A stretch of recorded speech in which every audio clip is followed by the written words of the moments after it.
क्यों मानी जी के भाषण जी। माननीय श्री हरदीप सिंह पुरी जी।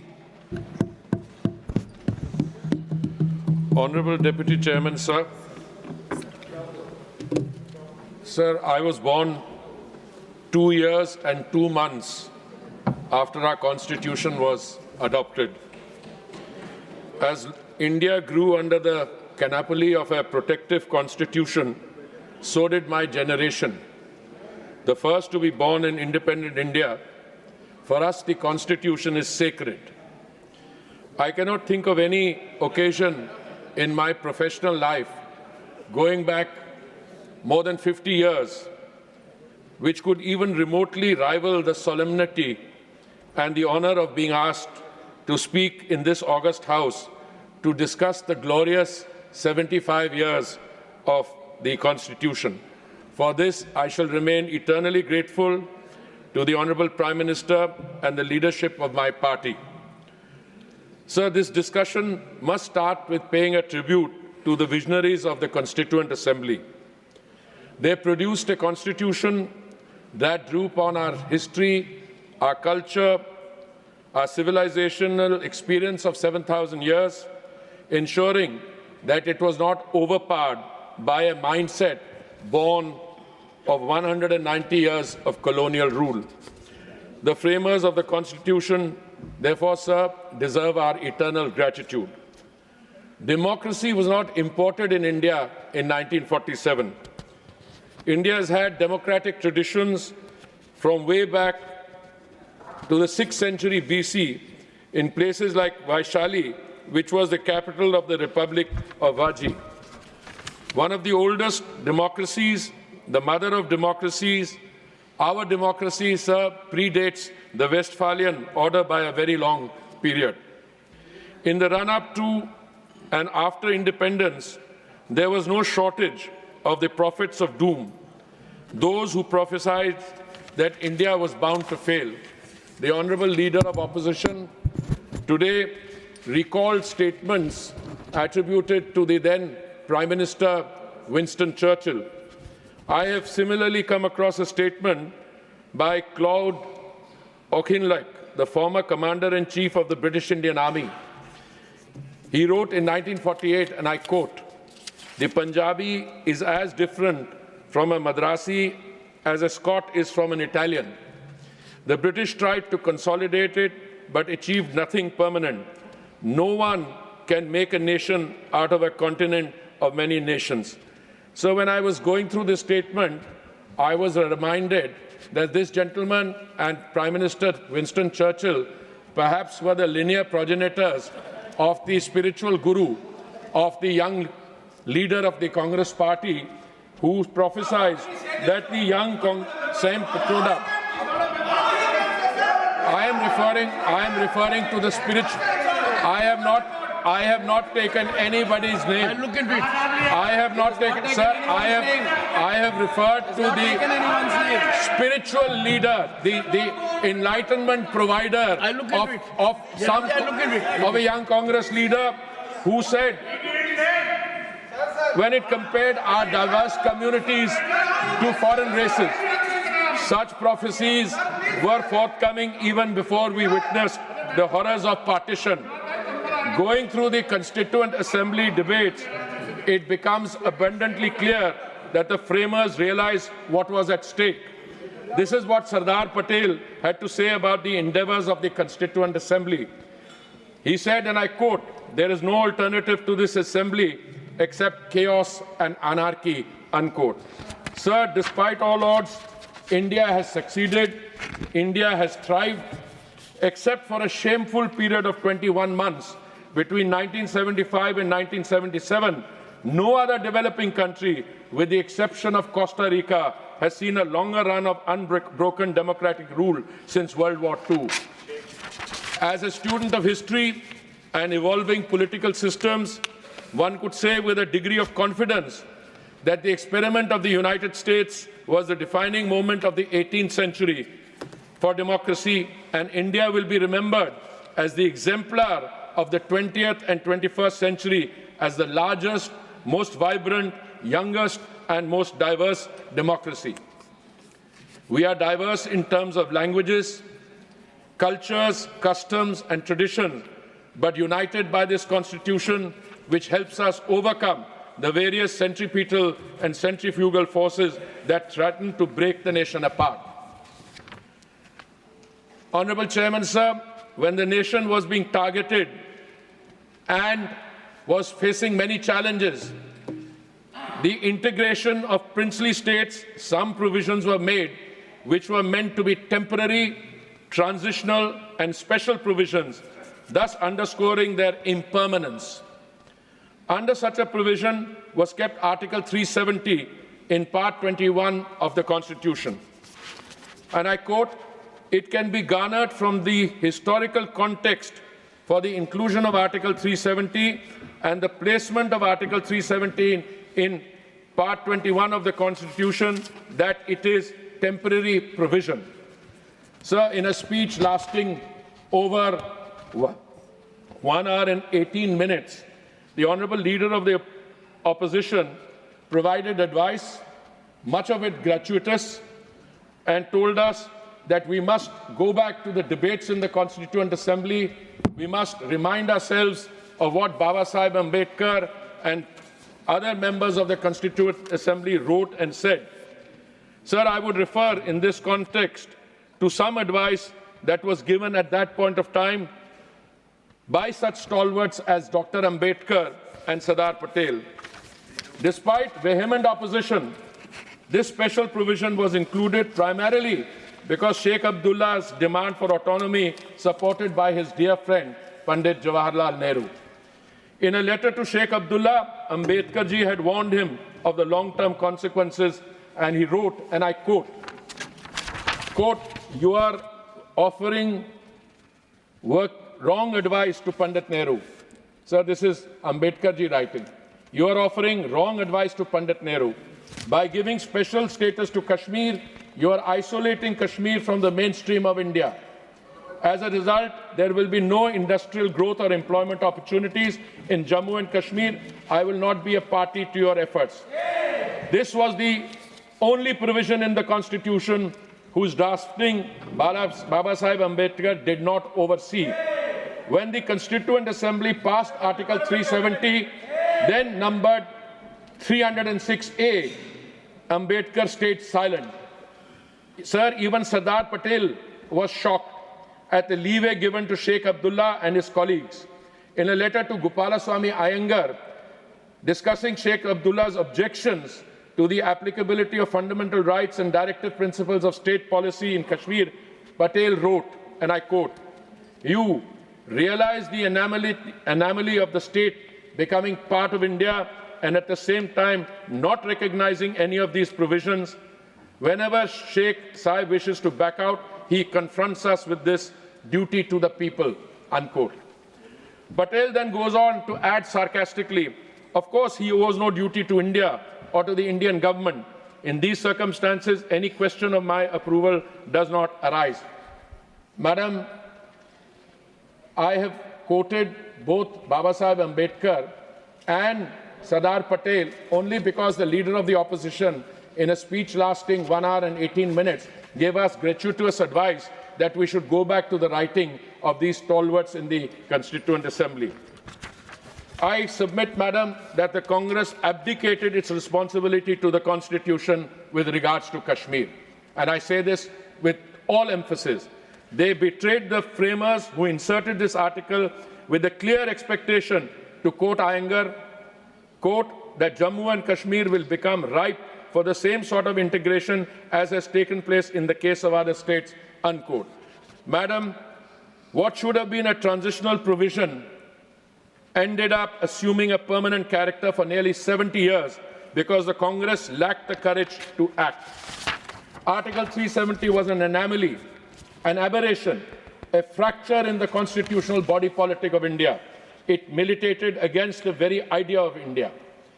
A land that holds special significance in Bharat's history, going all the way back to Rishi Kashyap, became almost alien to India after its independence. Its residents, some of whom trace ancestry back to the Vedic ages, did not enjoy the same fundamental rights that the rest of their countrymen enjoyed. They had no rights, no education, and no jobs. Madam, the SC/ST communities there did not enjoy benefits of reservation, and those provisions and laws did not apply to them automatically. The Honourable Prime Minister, whilst addressing the Lok Sabha, explained about how Article 35A, which was part of the legal architecture of Article 370, Article 35A of the Indian Constitution empowered the Jammu and Kashmir State's legislature to define permanent residents of the state and provide special rights and privileges to them which were not available to Indian citizens in general. Madam, it needs to be stressed that Article 35A was not included in the Constitution under Article 368. It was implemented quickly and quietly by a presidential proclamation in 1954 without being tabled in Parliament. Under the separate Constitution, permanent residents could purchase land and immovable property, vote and contest elections, seek government employment, and avail themselves of other state benefits such as higher education and health care. Non-permanent residents of the state, even if Indian citizens, were not entitled to these privileges.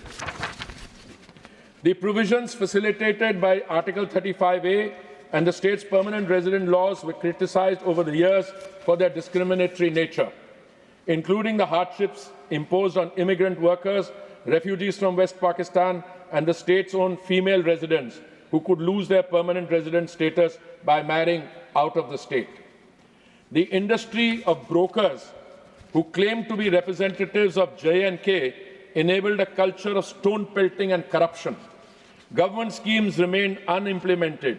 We used to call Kashmir paradise on earth, but how many could even visit against the backdrop of constant terrorist activity?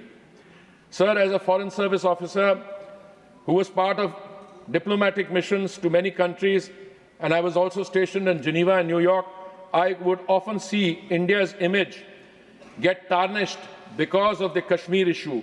Countries with terrible human rights records deigned to lecture us. On 5th August 2019, President of India, Shri Ramnath Kovind ji, issued a new presidential order whereby all the provisions of the Indian Constitution were made to apply to the state without any special provision. This implied the state's separate constitution stood inoperative, including the privileges granted by Article 35A.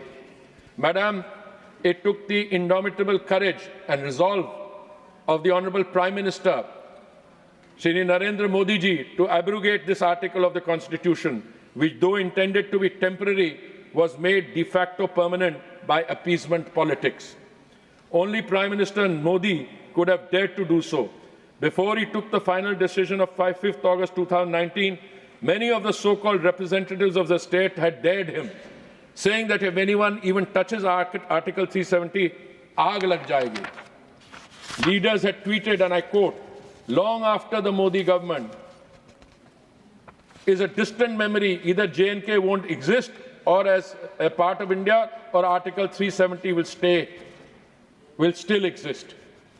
This was regarded as inconceivable by them, and yet the Honourable Prime Minister demonstrated how this long-standing aberration was finally removed. Sir, what the Prime Minister did was truly beyond imagination. The BJP had declared the abrogation of Article 370 in their manifesto. Lots of preparations and consultations had been done before the actual historic decision, including field visits by many people who provided feedback, and that entire story will also emerge before too long. It was a very big bet, but we delivered, as it has always been part of our core philosophy as a party. Shri Shyama Prasad Mukherjee had said, you cannot have two sets of constitutions, one for one nation, ek rashtra, ek nishan, ek vidhan. With the abrogation of Article 370, Bharat has become whole again.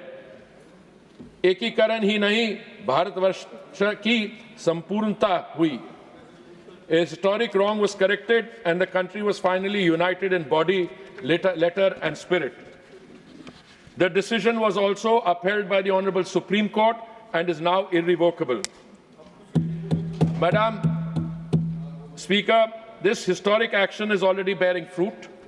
Now every citizen of the two union territories enjoys his and her fundamental rights and receives myriad welfare benefits, including upward social mobility from reservation.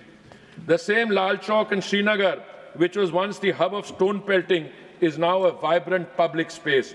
Tourism in the region has reached an all-time high, with more than 15% annual growth rate observed in the tourism sector in the last 3 years. Free and fair elections have taken place with an elected government now in place. Madam, the old stone pelting imagery of Lal Chowk also reminds us of dreadful refrain in the late 1980s and early 90s. Ralev Galev, Ya Chalev, which meant convert, die or leave. Subjected to genocide-like conditions, Kashmiri Pandits were forced to flee. Those who stayed were dragged out of their homes and ruthlessly murdered. There has been a lot of talk about the constitution being a Suraksha Kavach. Were these Kashmiri Pandits not a minority? Where was this constitutional shield then? Where was the Nyay when Kashmiri Pandits were hounded out of their homeland of nearly 5,000 years?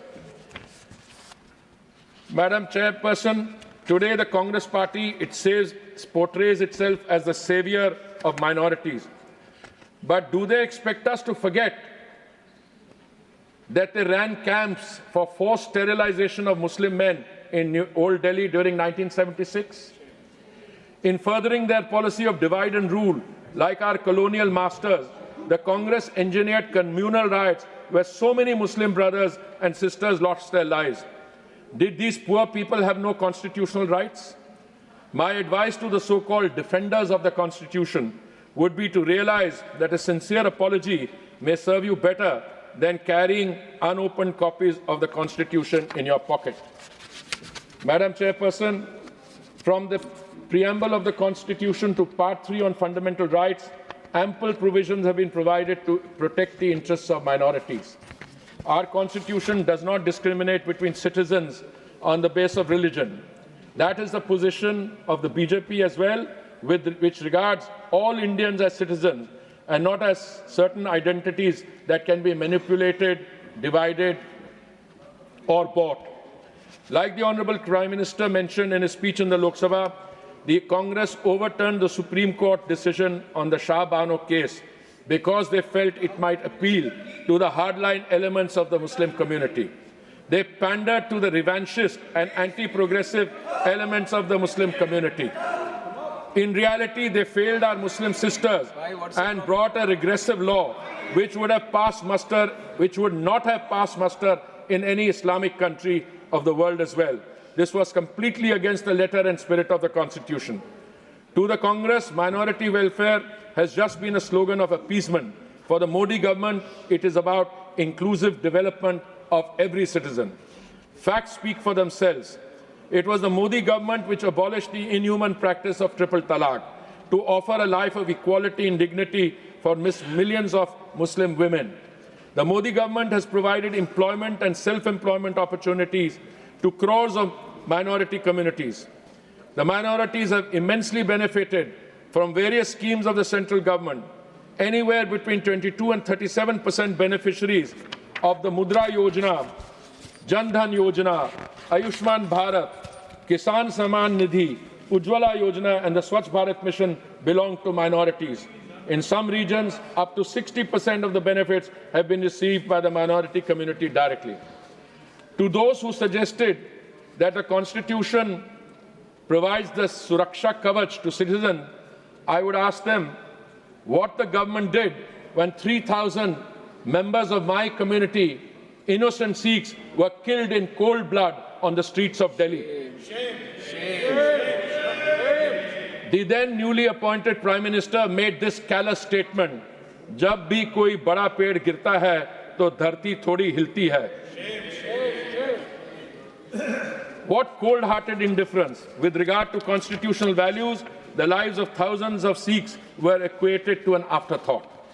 Sir, it fell upon the Modi government, madam, to provide justice to the families of the gruesome tragedy, including providing financial relief of 5 lakhs to each family and bringing the perpetrators to book. Their cases had not been pursued for many decades and were taken up after the Modi government came to power.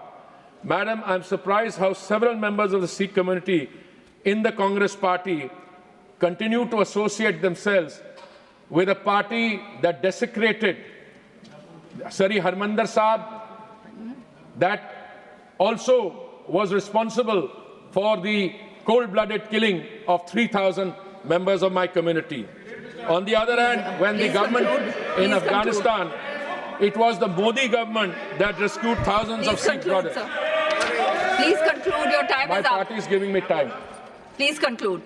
It is the Modi government which started celebrating 26 December as Veer Bal Divas to honor the brave sacrifices of the Chote Sahibzade and the two youngest sons of Guru Gobind Singh Ji, who chose to be bricked alive by Wazir Khan, the Mughal Faujdar of Sirhind.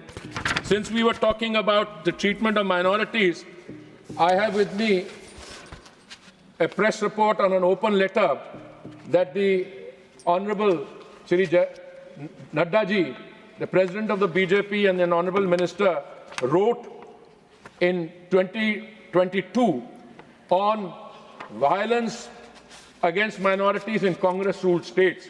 And I shall list from there Gujarat in 1969, Moradabad in 1980, Bhiwandi in 1984, Meerut in 1987, various incidents against Hindus in the Kashmir Valley through the 1980s, 1989 Bhagalpur, 1994 Hubli. The list of communal violence during Congress rule is long.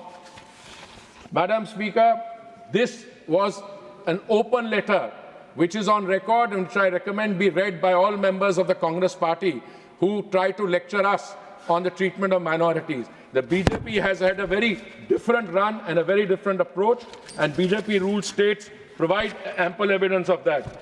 I will try to now go a little forward to... Please conclude. I will conclude in a minute, ma'am. I have with me here a press report of February 1980, I think, which is about 40 years ago. Since we are talking about the Constitution and its federal structure, 9 state assemblies dissolved overnight. 9 state assemblies dissolved overnight.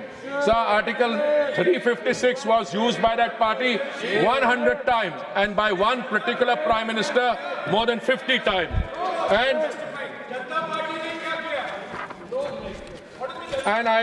since we are now ready to listen to some introspection, and we should, I have before me a book, PMO Diary, Prelude to the Emergency, and I will just read out what the author says in this book. The author was a very distinguished civil servant, Shri B.N. Tandon, Bishan Tandon, who served in the Prime Minister's office as a Joint Secretary, and he said, and I quote, "A cloud of fascism and dictatorship is hovering over the country. The Prime Minister will not flinch from anything to maintain herself in power. This could prove to be a big danger to our democracy. Individual liberties can be quashed."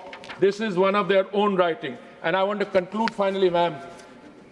The Honourable Leader of the Opposition gave us gratuitous advice, including on the First Amendment, and he said we should go behind what is said. I did some research in the time between when he spoke. He seemed to say, almost in this nature, that what my senior colleague, the Finance Minister, said about the curtailment of the right to freedom of speech is not correct. I would suggest to him to read the first constitutional amendment bill in 1951, which has a clear intention to curtail the right to freedom of speech, whatever may be the reasons he quoted or what went behind it by the Honourable Leader. What was done was to curtail the rights, freedom of speech of citizens very clearly. In Article 19, they wanted a clause to give effect to this curtailment, and this is what they achieved. And the excuse being given today by the distinguished honorable leader of opposition was, they were made to do it because of the Supreme Court. You could have gone to the Supreme Court and say that democracy and freedom of speech is fundamental and you should be able to resist it. There are Puri, occasions when we are also asked by the Supreme Court to Please conclude. do thing. We stand our ground when it is important. Please conclude. Your time There is is a up. provision. I will make these papers available to you whenever you want. Thank you, ma'am. Thank you. Shri Mukh